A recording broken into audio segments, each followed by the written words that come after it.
بما ان النادي باظ والموضوع اتسع منهم على الاخر، فكل اللي جواه كلمتين يطلع يقولهم، وزي ما تيجي تيجي، وانا متحمل مسؤوليه كلامي وبتحدى اي حد. بس الاستاذ ممدوح عباس واحد ملياردير من اغنى اغنياء مصر، وعنده سلطه وعنده نفوذ وعنده مال وعنده كل حاجه، عنده كل مقومات النجاح. لما يجي يمسك نادي بحجم نادي الزمالك، بعد ما الزمالك كان في 2002 2003 عنده 5 افريقيا والاهلي عنده 3، ويقعد 10 سنين ياخد كاس مصر واحد، المفروض نحاسبه ونقول له فلوس الزمالك فين؟ وعملت ايه في نادي الزمالك؟ ولجنه اموال عامه تقعد تحقق وتجيب الدفاتر والقديم والجديد وتقول له تعالى، انت قعدت 10 سنين في نادي هو الاقوى في افريقيا، طلعت منه وهو الارضع في افريقيا، المفروض يعني. بس الفلوس راحت والكرامه راحت والهيبه بتاعت نادي الزمالك راحت. كل الكلام اللي انا بكلمه لكم ده في الوقت اللي كان النادي الاهلي فيه بيقول انا اهو، انا الاهلي، انا بابا المجال، انا بلعب، انا ببني، انا بكسب، انا بستثمر، انا الناجح انت الفاشل. عدى الاستاذ ممدوح عباس مع 10 سنين ضيع النادي بقى، خد بطوله كاس مصر واحده فيه. جه الاخ او الاستاذ مرتضى منصور، مع كامل احترامنا وتقديرنا ليه طبعا، بنى النادي وغير رخام في الارضيه وعمل قناه نادي الزمالك وجاب لعيبه. بس في نفس الوقت اللي هو بيعمل فيه كل الكلام ده، خد في العرض والشرف، شتم كابتن محمود الخطيب واداره النادي الاهلي، شتم لعيبه نادي الزمالك ورموز نادي الزمالك وجمهور نادي الزمالك، وخلانا مسخه وضحوكه لكل الناس في الدنيا. وهو كان رئيس نادي الزمالك وراجل محامي ومستشار، والمفروض ان هو مثقف ومتعلم ومحترم ومتربي وما يقولش الكلام ده وما يدخلناش في حروب احنا مش قدها. بس هو خلى الجمهورين يكرهوا بعض، وصلنا لمرحله ان كان في ناس فينا او احنا كجمهور نادي الزمالك كنا مقتنعين تماما ان النادي الاهلي ده سنه مصر الاولى والاخيره، لمجرد ان هو نجح وانا فاشل. ده الاستاذ مرتضى منصور اللي شتم رموز نادي الزمالك. لو هو مشي او اللي بعده مشي او اللي بعده مشي، رموز نادي الزمالك واللاعيبه القدامى هيخافوا يقربوا من النادي، لان كل واحد بيخاف على عرضه وعلى شرفه. وده كان انسان بيخوض في العرض والشرف، وكان عايز يستحوذ على النادي لوحده، ودمرنا ودينا، واتوقفت القيد والفيفا وكلام مشاكل كتير. ومشي الاستاذ مرتضى منصور ومحدش برضه قال له انت بتعمل ايه. وجا الاستاذ حسين لبيب قال لها ما تخلينيش احط الموضوع في دماغي يا مدام لميس، وانا قد نادي الزمالك ويا كابتن حسين لبيب لو راجل خد لعيب. قال لها انا خدته، وشغل باله بالنادي الاهلي في بدايته، ودخل في منافسه وعداء هو مش قده. والنتيجه ان احنا مديونين ب 2 مليار ونص، غير 780 مليون جنيه فساد اهدار مال عام بتاع الارض، غير نضيع الارض، غير ان احنا علينا مليون جنيه للحلاق، غير ان احنا علينا 82 مليون جنيه لاحمد سيد زيزو، وما عندناش القدره ان احنا نسدد الكلام ده. فبالتالي النادي مش هيعرف يجيب لعيبه، هيبيع اللعيبه الكبار، وهنخش في عشريه سوداء، ودي بادئه من النهارده. وكل سنه وانتم طيبين.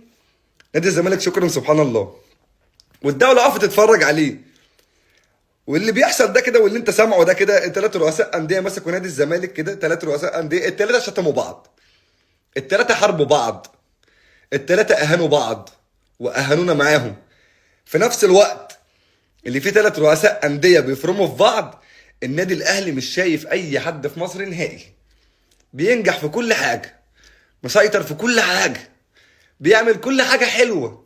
واحنا كل ما علينا ان احنا بنحاول نقلل من نجاحه، بس احنا مش عايزين ننجح، احنا بنحاول نقلل من نجاحك انت، لان نجاحك انت بيضرنا احنا، بيسوء سمعتنا احنا، هيبين للناس ان احنا ناس بتاخد فلوس من النادي وناس بتسرق من النادي.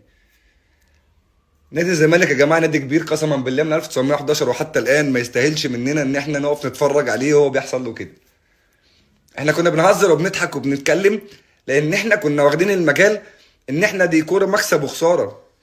انما لما الامر يوصل ان يبقى السرقه علنا وعيني عينك والناس واقفه بتتفرج، يبقى لازم يبقى في وقفه، ولازم نتكلم ولازم نقول. في عز ما كان هو بيشتمهم، في عز ما هم ما كانوش شاغلين بالهم بيهم. من 2002 2003 كنا 5 افريقيا، النهارده كل سنه وانت طيب، انت في 2025 الاهلي باشا مصر وباشا افريقيا وباشا الشرق الاوسط الاهلي، واحنا نايمين ننا خالص، ثابتين على موقفنا من 2002 2003 وحتى الان. عدم الجديه وعدم التنفيذ. جرى وراك جدي يا بعيد، يرزقك واحده يلزقك في حيطه يجيب اجلك وتبقاها مستديره، عشان احنا بنسيب ال 120 مليون مواطن ونروح نجيب الناس اللي شكرا سبحان الله نحطهم في النادي. النيابه العامه كان كلامها واضح وصريح. النيابه العامه فضل تقول لهم احنا عملنا معاكم كل حاجه.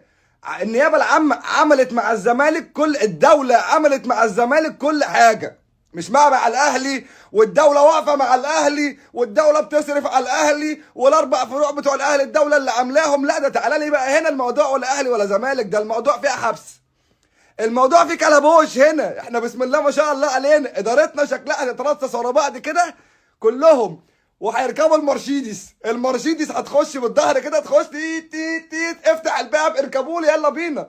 ما هو في لجنه اموال عامه تعالى في 780 مليون جنيه يا بيه، تعالى لي يا بيه. ده انا هبص اتقل تتكيف تاخد حاجه نظيفه، واحنا نقول لك الاهلي وفلوس، والناس تقول لي انت بتطبل للاهلي وانت بتعمل للاهلي. ما الموضوع واضح وصريح يا جماعه، واحنا كنا بنتكلم وصوتنا راح نقول لهم حرام عليكم اتقوا الله. الارض كانت هتتسحب منك اكتر من مره لعدم الجديه وعدم الالتزام.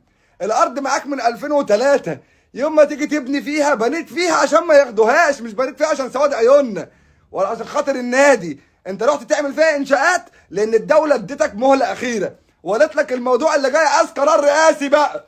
احنا نفذت حلول الشعب، يعني هيبقى الرئيس يعني ده بص ما هجيب لك رئيس الجمهوريه عشان انت قصدك فاشل وما بتفهمش حاجه. 120 مليون مواطن نقي لي يا ابني 5 6 شكرا سبحان الله مسكهم اداره نادي الزمالك. سبحانك يا رب، سبحانك يا رب. وانتوا عالم دماغكم 780 مليون جنيه، والارض عملت فيها 2% من انشاء 2% من انشاءات، ورحت بعتهم ب 780 مليون جنيه ودخلتهم في حاجه ثانيه غير الرياضه. يا جدعان يا جدعان حرام عليكم، والله العظيم حرام عليكم.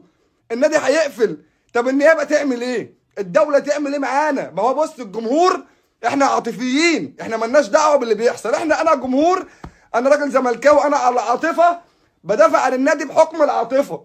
انا لا راجل وزير ولا رئيس ولا اعرف حاجه في القانون خالص، بس قرار النيابه النهارده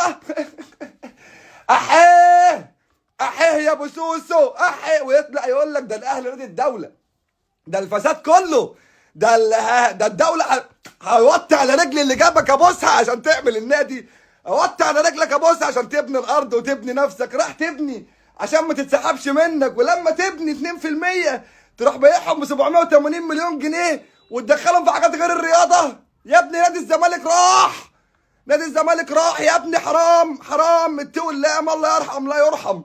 يا متخلف منك له يا اللي ماسكين اداره نادي الزمالك، انتوا متخلفين ما بتفهموش، ضيعتونا وضيعتوا النادي. ومحدش يتكلم انسى الاهلي ده، طلعه من المعادله خالص، اركنه على جنب. لان قسما بالله انا لو ماسك منصب في البلد دي لدي كابتن محمود الخطيب ده جايزه احسن رئيس في مصر، لان هم عملوا كل حاجه لمصلحتهم هم. انت الدوله هتبوس ايدك الدوله عشان تعمل الفرع. عارف يعني ايه عدم الجديه عدم التزام وعايز قرار جمهوري؟ انتوا قاعدين في نادي بتعملوا ايه حرام عليكم. ال 780 مليون وديتوهم فين؟ علينا 2 مليار ونص ديون غير ال 780 مليون، والارض كمان اتسحبت. قلع البنطلون، عايزه بالمره يا كابتن حسين يا لبيب، عايزه. انت وعدتنا بايه؟ انت قلت لنا ايه قبل ما تخش النادي؟ ما تخلينيش احط الموضوع في دماغي يا مدام لميس، امال لو كنت حطيته في حته ثانيه كنت عملت فينا ايه؟ حسب الله يا جدعان. والله بجد احنا حرام يعني، احنا نتقي الله ببعض بقى عشان طب انا اعمل ايه؟ السلام عليكم والله خلاص. هنقول ايه بعد اللي النيابه قالته؟ هنقول ايه؟ ده النيابه يعني والله انا مش عارف الناس دي بتعمل ايه في النادي. الناس دي بتعمل ايه؟ انتوا بتفهموا في ايه؟ ايه الحاجه اللي انت بتفهم فيها؟ بتعرف تبيع جرجير؟ بتعرف تبيع طماطم وقوطه؟ بتعرف تبيع ايه؟ قول لي وانا اجيب لك، قول لي وانا اقف معاك في مشروعك.